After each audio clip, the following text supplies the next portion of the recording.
Here we're going to look at Gauss's law with regard to a point charge that is inside a conducting shell. This conducting shell, you can think of it as a basketball that has a really thick metal skin. And inside, we have a point charge of positive 4q. And the net charge on this basketball, this metal basketball with a very thick shell, is plus 7q. And we want to determine the charge on both surfaces of the shell and the electric field magnitude at all points, and then we're going to graph this. So let's first figure out what's the charge going to be on the interior surface of this basketball, and then how about on the exterior surface. On the interior surface, it's going to be exactly opposite this positive 4q. So it's going to be negative 4q. And the way we can rationalize that is this.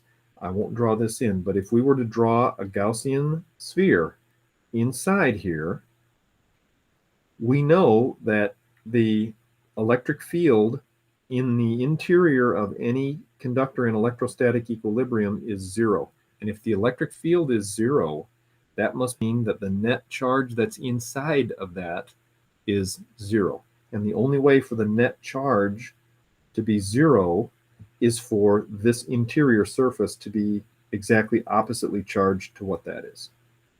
Now, this conducting shell has a net charge of plus 7, and the interior surface has negative 4q. So that means the exterior got to have positive 11q. So that's the first part. Now we want to determine the electric field magnitude at all points. How about the electric field for little r less than Ri, which is the interior of this thick metal basketball? Same old, same old.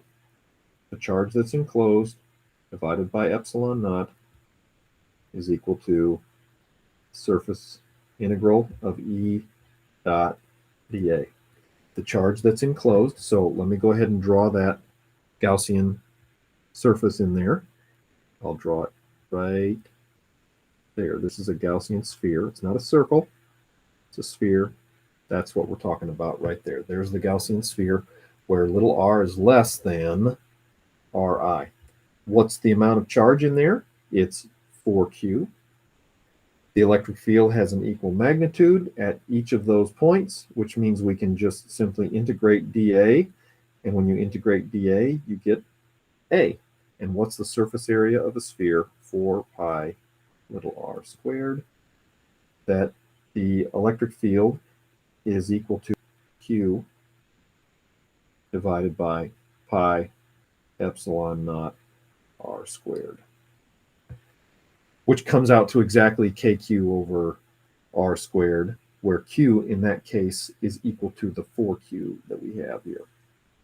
All right, so that's one result. Then why don't we sneak it in here? Between r sub I and r sub O, that is in the interior of the shell of this metal basketball, the electric field is equal to 0. We've established that many times now. What about on the outside? So let's do that down here. I've reproduced the picture so that we can do it for the purposes of this video. Now our Gaussian sphere goes like that, and now you can see that little r is bigger than Ro. So for little r bigger than Ro, same deal as always. The charge that's enclosed over epsilon naught is equal to the integral of E dot dA.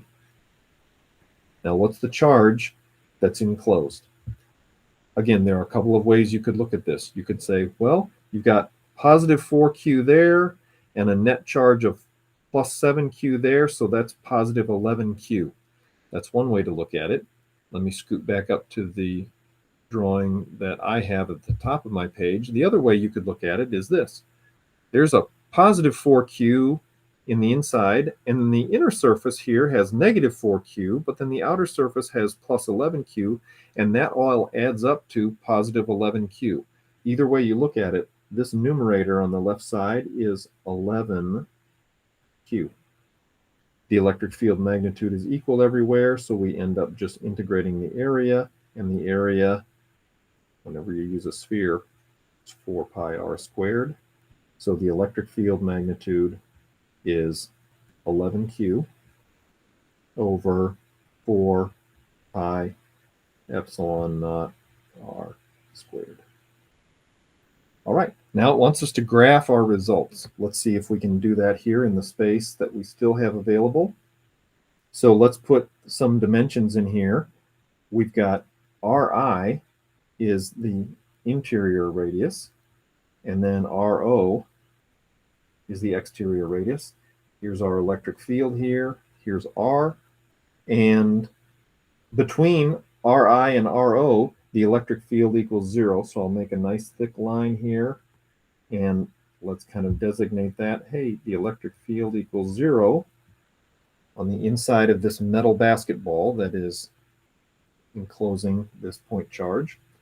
And what we've got then is the electric field is going to fall away as a function of 1 over r squared. So we're going to, kind of like that, where right there, the electric field is proportional to 1 over r squared. And then it falls away by 1 over r squared again when we're out here. Now, where it actually goes up here, we could talk about that. Depends a little bit maybe how thick this metal basketball is, but this is 4 over 4. This is 11 over 4, so it's going to be somewhat higher. We have to take into account r, so maybe, something kind of like that. But in any case, E is once again proportional to 1 over r squared.